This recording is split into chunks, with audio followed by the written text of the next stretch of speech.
The following story has been brought to you by StoriesToInspire.org. So last year, Rosh Hashanah, because of COVID, I didn't daven in a shul. I davened in a tent and davened outside. All the minyanim had to daven outside.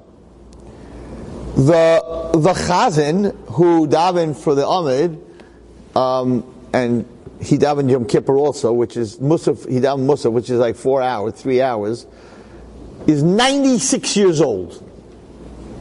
96, Holocaust survivor. Magnificent voice at 90. I don't know how he does it. He got a power. He's 96 years old. Beautiful voice, and not like a powerful voice. I'm very proud that he's still a chazan. He was a chazan in the Holocaust when he was 13, I think, something like that. Anyway, I'm very into talking to Holocaust survivors because I deal a lot with survivors of abuse. And what was more abusive than the Holocaust?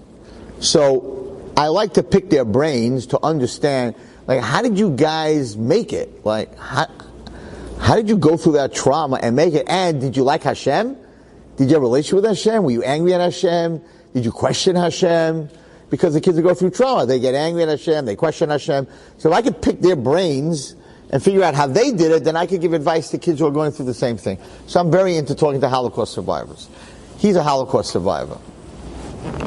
So one day I went over to him, and we were davening in the tent, and it was right after Kiddush, and I said to him, could I ask you a question, and do me a favor, I need an honest answer, because you tell me the truth. If you were an atheist for 10 years afterwards, or you didn't want to talk to Hashem for 30 years, whatever you're going to tell me, I'm not going to go off the derech. Don't worry. But tell me the truth. Don't make like, oh, it was Hashem, Hashem, Hashem. I need to know, you're a young guy, you're a teenager, right? He lost everything. He lost everything. His town was wiped out. No friends left, no family left, nothing. Right? So I said to him, after the war, he came back to his town. He was waiting for his father, his mother, nothing. Aunts, uncles, nothing. Cousins, nothing. Brothers, sisters, nothing. His friends, nothing. They mamish killed the whole town. He made it. But they killed the whole town. He was in he was in a concentration camp, a work camp, all over the place. So I said, did you know that 6 million Jews died when you were in the concentration camp? He said, no, we didn't know. We knew in the concentration camp Jews were dying. They didn't know that 6 million Jews in the world died. They had no idea. He said, so when we went to the DP camp, that's after, and where the Jews got together, that's when everyone started talking. All the Hungarians got killed, and the Polish got killed, the Romanians got killed, and they realized a lot of Jews got killed. So he has these big, like very bright blue eyes. He's 96 years old. So I said, did you have any questions on Hashem? And this old man looks at me, and he says, I did. I'm like, oh, a normal one. It's normal to have questions when you go through something like that, especially if you're a teenager. It's not like he was a Rebbe, he was a teenager. I said, oh, you did have questions. He goes, yes, I had one question. I'm like, okay, do you mind sharing with me? Like, what was that question? He says, one night, I was crying. I had nobody. He says, you don't understand. You're in the world, you don't speak the language, you don't know anyone, you have no reference. There's no reference. You don't have a friend. You don't have a neighbor. There's no reference. You're like a fish out of water. There's no connection. There's no one you can bounce off. He had nothing. He said, I looked up. I was crying. He says, I looked up at Shemayim. I said, Hashem, I have one question I want to ask you. I just heard that millions of Jews died. Why did you save me? Why am I special? What did I do good that you saved me?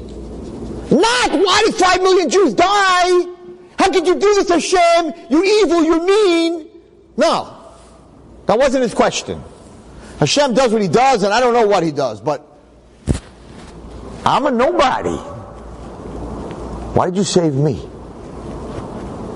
That was his question. Not why anyone died. So I want to tell you, Rabbi Wallerstein, what I did. He said, Hashem, I don't know why you saved. It's a true story. Man told me this himself. It's not in a book. He said, Hashem, I don't know why you saved me. Everyone else in my town died. I don't know why you saved me, but I'm going to tell you something. He was a teenager. He said, Beli neder, when I die, after 120 years, he's almost there, he's at 96, he should live till 120. Now he's 97 this year.